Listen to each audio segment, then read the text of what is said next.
नमस्कार साथियों। पिछली वीडियो में हमने चैप्टर सेकंड से यानी कि विलियन से हमने कुछ न्यूमेरिकल्स लिए थे। जिस पैटर्न पर आपके एग्जाम में आने वाला है उसी आधार पर मैंने आपको वो न्यूमेरिकल करवाया था। आज इस वीडियो के अंदर हम चैप्टर नंबर 1 का कोई एक न्यूमेरिकल लेंगे, क्योंकि मॉडल पेपर के अकॉर्डिंग अगर हम देखें तो चैप्टर 1 से भी एक न्यूमेरिकल आ सकता है और हम चैप्टर 1 को पूरा याद कर लेते हैं, लेकिन क्या होता है कि हम न्यूमेरिकल उसमें से नहीं देखते हैं। तो इसीलिए अपन क्या करेंगे, आज इसका न्यूमेरिकल देखेंगे। देखो इसमें लिख रहा है कॉपर एफसीसी जालक बनाता है एक्स किरण विवर्तन द्वारा। तुमको ये पढ़ना नहीं है कि एक्स किरण वाई किरण, इससे कोई तुम्हें लेना देना नहीं है। ठीक है, तुमसे कह रहा है कि कॉपर जो है एफसीसी जालक बनाता है एक्स किरण विवर्तन द्वारा। पता चलता है कि इसकी एकक कोष्टिका के कोर की लंबाई 359.6 पिकोमीटर है। कॉपर के घनत्व की गणना करो। क्या क्या चीज पढ़नी है? देखो, एक तो एफसीसी जालक बनाता है, ये पढ़ लेना। दूसरा क्या दे रखा है, कोर की लंबाई, कोर की लंबाई ये पढ़ लेना, वो कितनी है 359.6 पिकोमीटर। फिर क्या गणना करनी है, घनत्व की। जब घनत्व की गणना करनी है सीधा फॉर्मूला बताओ, D बराबर होता है Z इंटू एम और अपॉन में होता है A क्यूब इंटू NA। ठीक है, ज़्यादा चीज़ें आपको देखनी नहीं है। देखिए मैंने लिखा D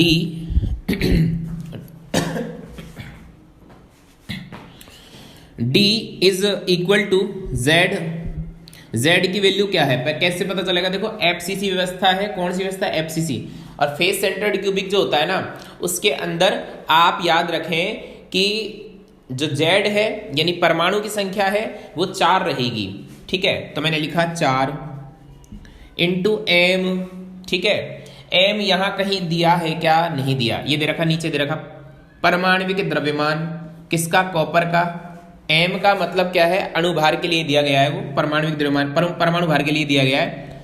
यूनिफाइड में दिया है 63.54, 63.54। ठीक है, बटे में मैं लिखूंगा ए क्यूब। ए क्यूब की वैल्यू, ए की वैल्यू क्या है, कोर की लंबाई देखो कितनी दे रखी है 359.6। ए यानी एजेज या कोर है। ठीक है, 359.6, लेकिन उस पर क्या है, क्यूब, यानी कि मैं घात 3 लगाऊंगा।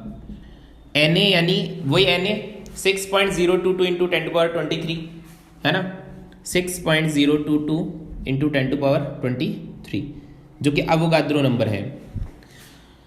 सबसे पहली चीज क्या होती है, हमारे दिमाग में ना एक टेंशन बैठ जाती है। टेंशन क्या बैठती है कि सर इतनी बड़ी संख्या क्यूब कैसे होगा। देखो आपको आंसर देने लगभग में। ठीक है, यदि लगभग में आंसर देने हैं तो आप क्या करते हैं कि पास पास वाली राशियां निकाल लिया करो। जैसे देखा 359.6, ठीक है, ये साइड में मैंने कर रखा 359.6, इसको ऐसे गुणा कर सकते हो। देखो ठीक है, ये जो गुणा कर रखा है ना, इस तरीके से गुणा कर सकते हो आप। लेकिन आप 359.6 को लगभग लगभग 360 मान लें। वैसे 360 ज्यादा हो जाएगा, लेकिन अगर अपन गुणा करें, देखो मैं इधर गुणा कर रहा हूं, पहले तो मैं 63.54 जो लिखा है ना, उसको मैं 63.5 ही लिख दूं। उसको गुणा करूं किससे, 4 से। ठीक है, 4 से गुणा कर देता हूं। अब मैं 4 से गुणा करूंगा, देखो क्या आएगा, 4 5 20 है ना, और यहां पर 2, 4 3 12 और 12 और 2 कितने हो गए, 14, और हासिल 1, 4 6 24, 24 और 1 25। तो मेरे पास क्या आ गया, मेरे पास आ गया 254। तो ऊपर की राशि कैलकुलेट करने पर 254 आ रहा है।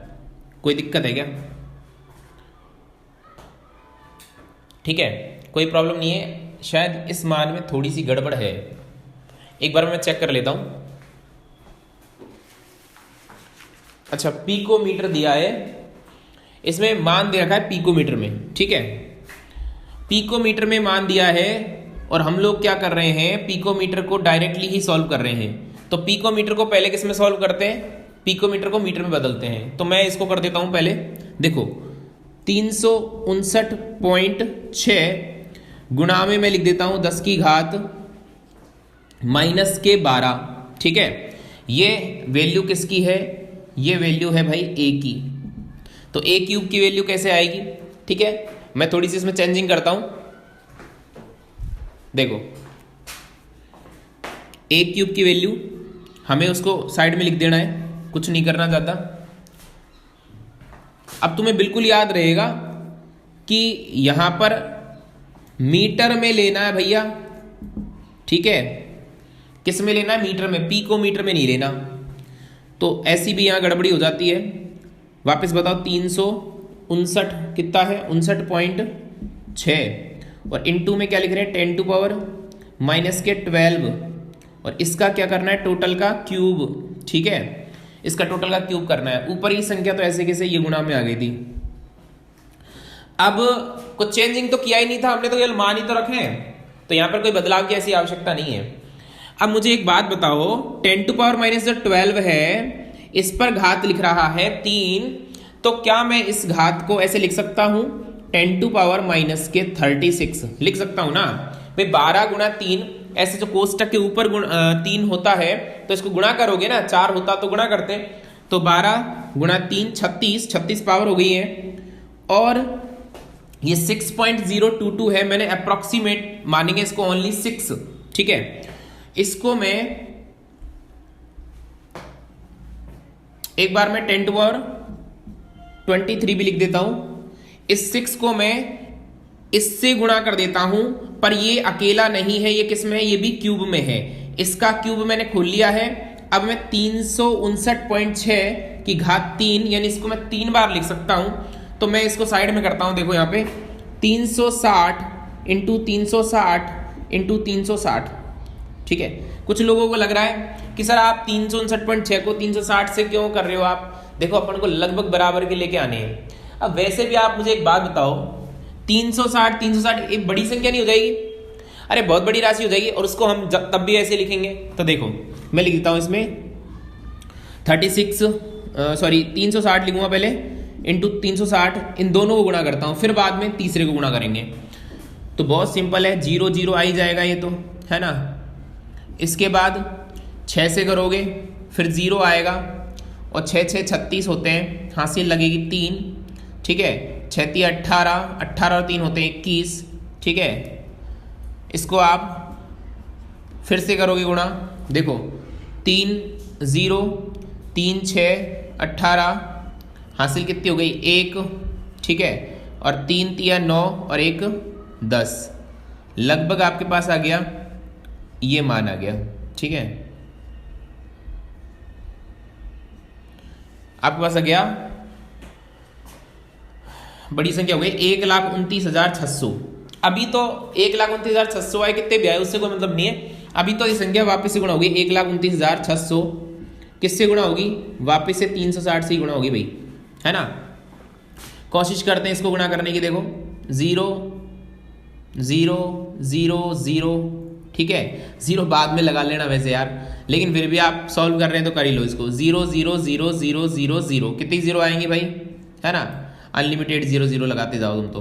क्रॉस लगाओ, अब 6 से गुणा करो, 0 0 2 टाइम, तो 6 से 6 6 36, हासिल 3, और 6 9 54 और 3 कितने हो गए? अरे जल्दी बताओ, 54 और 3 57, ठीक है। और 6 दूनी 12 और 5 कितने हो गए? 17, और 6 एकम 6 और 1 7, ठीक है। अभी तो एक और बार करना है ना, 3, अरे यार ये तो छोटे छोटे गुणा बड़े दिक्कत करते हैं। 0 0, है ना, और 3 6 18, हासिल 1, ठीक है। और 9 3 27 27 और 1 28, हासिल 2, और 3 दूनी 6 और 2 8, और 3 एकम 3, ठीक है। ये मान आपके पास आया है। ओके, क्या मान आया भाई? ये कुछ ज़्यादा बड़ा मान नहीं है। 6 7 8 15, ठीक है। हासिल लगी 1, और फिर वही 7 8 15 1 16, हासिल लगी 1 7 8 15 और 1 16, हासिल लगी 1। हे भगवान, ये मान आया देखो, सोचो कितना बड़ा मान है। 1 2 3 4 5 6 7 8, 8 अंक आए। तो मैं इसको लिख लेता हूं लगभग 46.6 या 46.5 के लगभग मेरे पास आ गया। ठीक है, लेकिन अभी मैंने 6 से गुणा नहीं किया, तो मैं लिखता हूं 6 इंटू इसका क्यूब आया है मेरे पास। मैं इसको 46.5 या 46.6 लिख लेता हूं। 46.6 लिख लिया मैंने। लेकिन देखो लिख तो सकते हो, अब गिनने भी तो पड़ेंगे 1 2 3 4 5 और ये 6, लेकिन इनको मैं लिखता हूं इंटू 10 की घात कितने हैं 6। सही है ना। पॉइंट में नहीं लिखना चाहो तो आप ऐसे लिख सकते हैं इसको। लगभग लगभग ये मान आया है मेरे पास। तो अब इन घातों को काट लो आप। देखो ये आपके पास 23 है और ये 36 है। 23 इसको और काउंट कर लो, 29 हो गए टोटल। घात आपके पास बच गई 7। ठीक है, तो मैं लिख सकता हूं, देखिए मैंने लिखा 254 और मैं यहां पर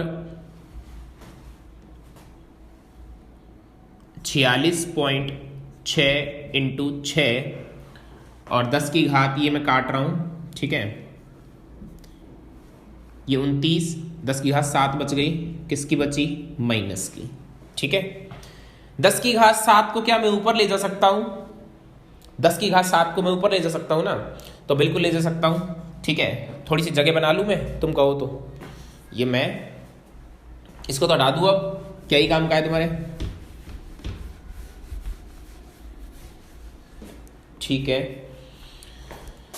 अब ये जो मान आया है, एक बार मैं इसको गुणा और करूंगा।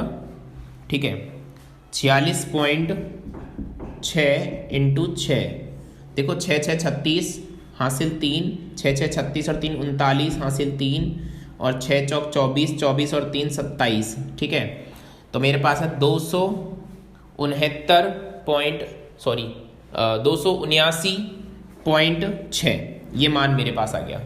ठीक है, तो 279.6 और 254 नीचे दे रखा है, तो मैं लिखूंगा 254 बटे में 279.6 इंटू में 10 टू पावर चल रहा है 7, किसके हैं? प्लस के।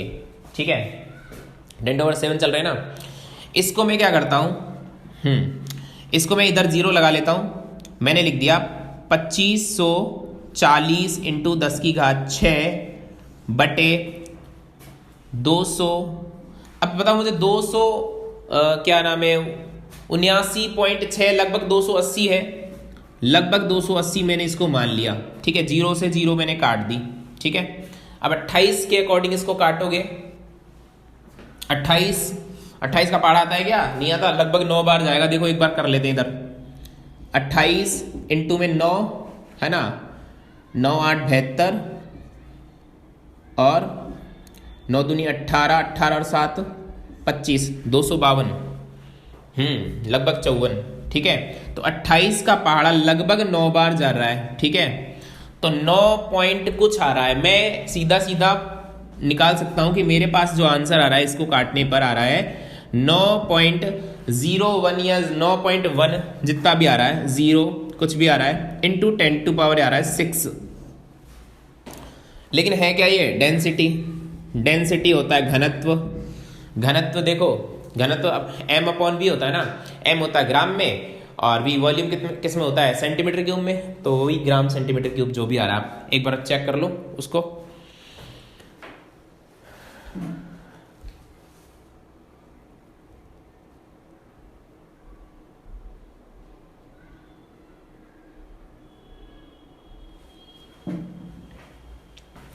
हाँ साथियों, तो ये ग्राम सेंटीमीटर क्यूब में आंसर हो गया, ग्राम और ये सेंटीमीटर क्यूब। ठीक है, तो ये आपका आंसर है।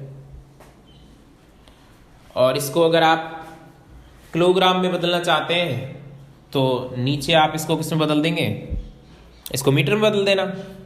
ग्राम सेंटीमीटर को किलोग्राम इंटू मीटर में बदलना चाहते हैं तो इसको किलोग्राम, इसको मीटर, लेकिन उसके लिए 10⁻⁶ वो और यूज में लेना पड़ेगा। ठीक है, वो आगे आपको बता देंगे। ठीक है, तो पहले आप इसको यहाँ तक नोट करो।